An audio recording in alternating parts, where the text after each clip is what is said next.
Okay, making sure things have cooled off. You just want to open the reservoir. Good time just to check these seals are in good condition. And everything looks how it should there. Having this cap off is just going to make the coolant drain out a little bit quicker than if it's sealed on the top. Jumping under the front of the car here, we've got this factory guard here that we want to remove. It has 2 bolts here and a couple of bolts up under here. They're 15mm bolts. The ones here don't need to be fully removed, but we do need to loosen them off.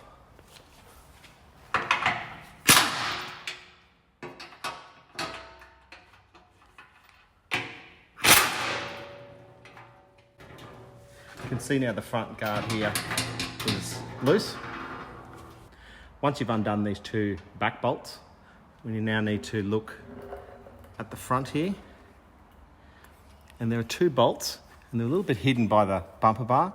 You can just peel the bumper down a little bit and access 2 bolts are up in here. Again, they're a 15mm bolt. It does help here to have a flexible joint.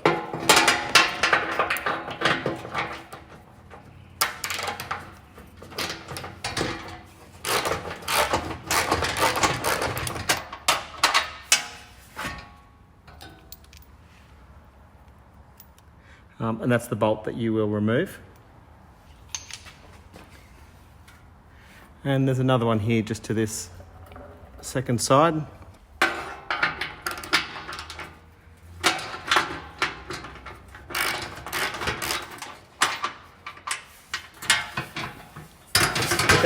With that second bolt removed, the front of this will be loose. So just make sure it doesn't drop down on you. With those front bolts out, you can now hold it up with one hand and remove the second bolt.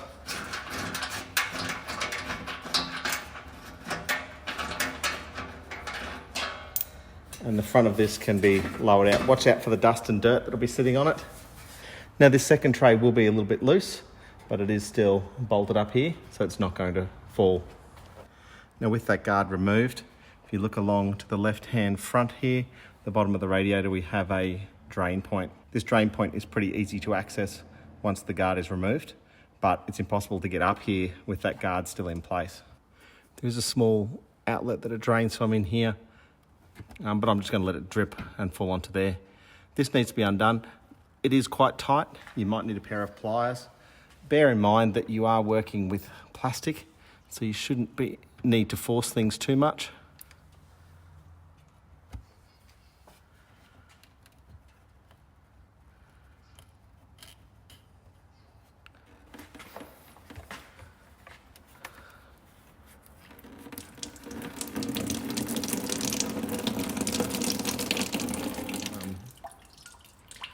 You can pull the drain plug right out. If you do, make sure that these rubber O-rings are in good condition and not split or damaged. Otherwise, you're going to have issues with it leaking later on. I'm also noticing on the bottom of mine, there's a little bit of corrosion. I can feel some grittiness to that. So I think a good flush of this system is well overdue. Just putting that plug back in. So what I've got here is the waste container that the coolant was drained into, and I like to put just a rough mark where the coolant came up to, so that when I replenish the system with water, I've got a bit of a benchmark idea of how much fluid came out and how much fluid to put back in. Now back up on top of the vehicle, this has by no means completely drained the coolant out. There'd be so much coolant still in the block and in different pipes. I do strongly recommend you do some sort of a coolant flush.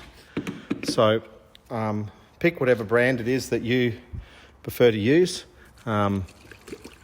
This is a coolant flush additive here. So we're going to fill it up with this, and we'll also fill it up with just straight tap water. And I'll follow the instructions on this bottle. It says here that I need to drive the car under normal conditions for 30 minutes. So we'll give that a whirl. Now we had about 6 or 7 litres that just drained straight out.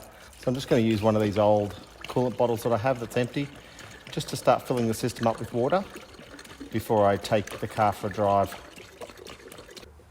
You may have to stop filling it at a point and just allow it to settle.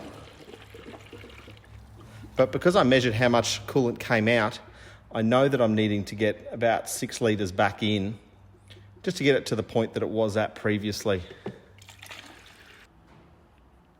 In the reservoir here, I can see that it's gurgling and taking more water. At the moment, you can't see it on the camera, but the water's actually up to about there in the funnel, and it's actually sealed up quite nicely. At this point, it's probably good to start the car.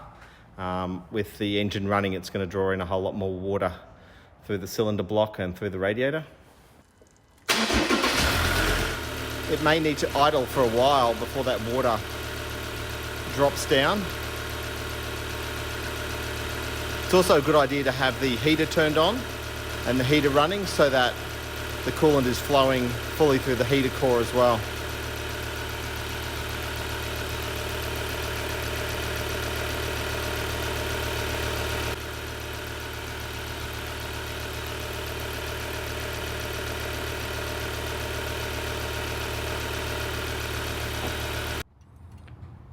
So after a quick drive, we can see that the coolant flush chemical has started to do its thing, and it's a very different colour in there.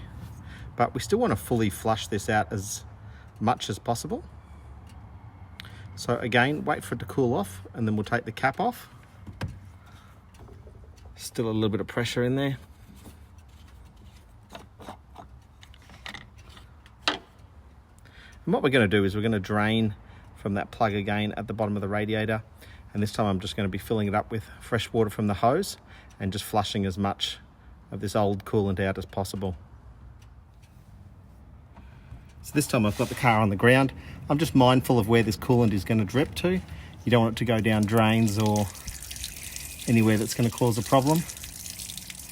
We can see already the colour of it is a lot less intense. And also what I'm going to do is with a hose is run some fresh water in and flush that through.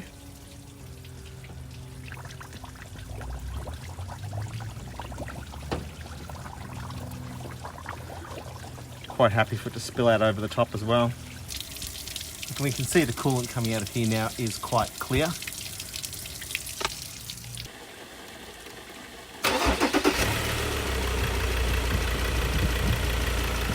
If you have the engine running while you do this, just make sure that there's still plenty of water here.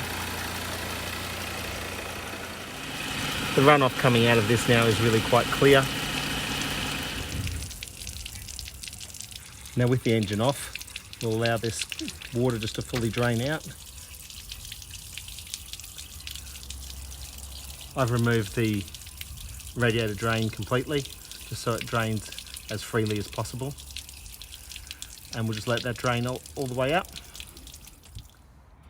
Once you're happy with the volume of water that has drained out, it's time to put the drain plug back in.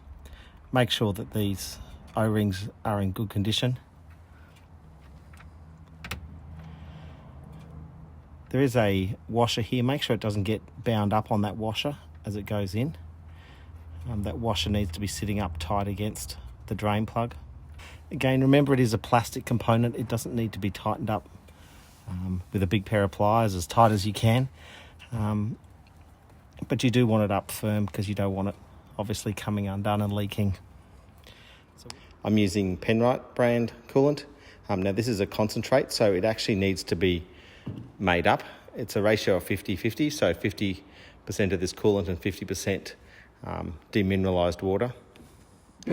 I pre-mix it before I put it into the car because it's really hard to get the ratios right otherwise.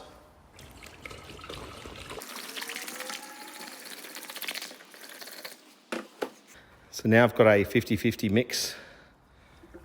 Now that I've got the right mix, I can just top things up.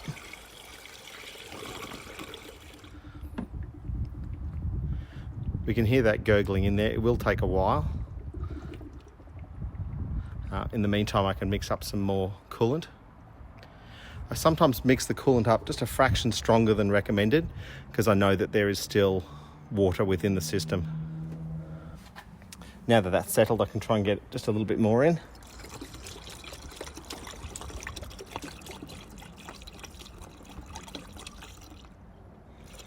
pouring slow because I don't want it to go everywhere. We're coming up to about the full mark now. And I've also got the car on a little bit of a lean. I find if it's leaning a little bit to the passenger side that this fills up a little bit better because it's a fraction higher.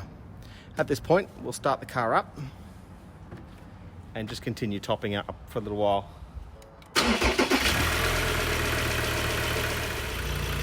We'll just let the engine run for a little while and it will start to draw a little bit more of this coolant in. It's important to let it warm up a little bit. You don't want it to get up to normal operating temperature, but at least get close and making sure that that's still topped up.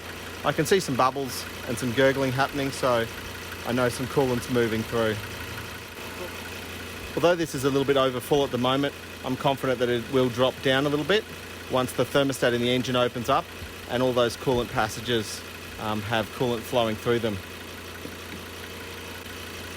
At this point, I'm going to put the cap back on and just take the car for a quick drive and then come back and just confirm what level we're at.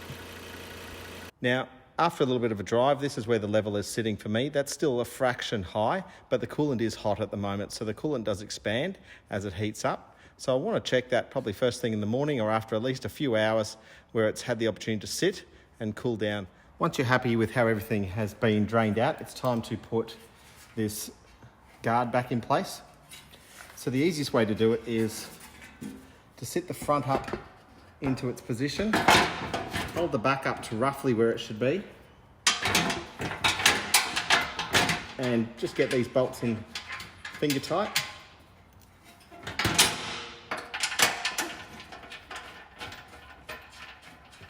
Now the front of it will sit on the bumper and the back of it can just sit on those for now. And we'll tighten the front ones up first because they're a little bit more difficult.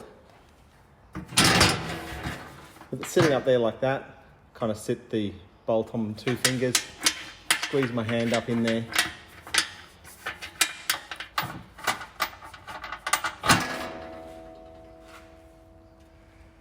And I'll get the other side in as well.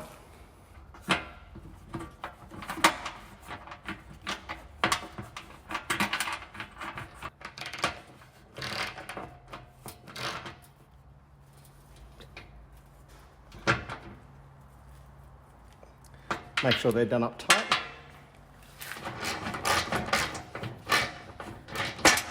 Once they're done, you just want to tighten these back 2 up.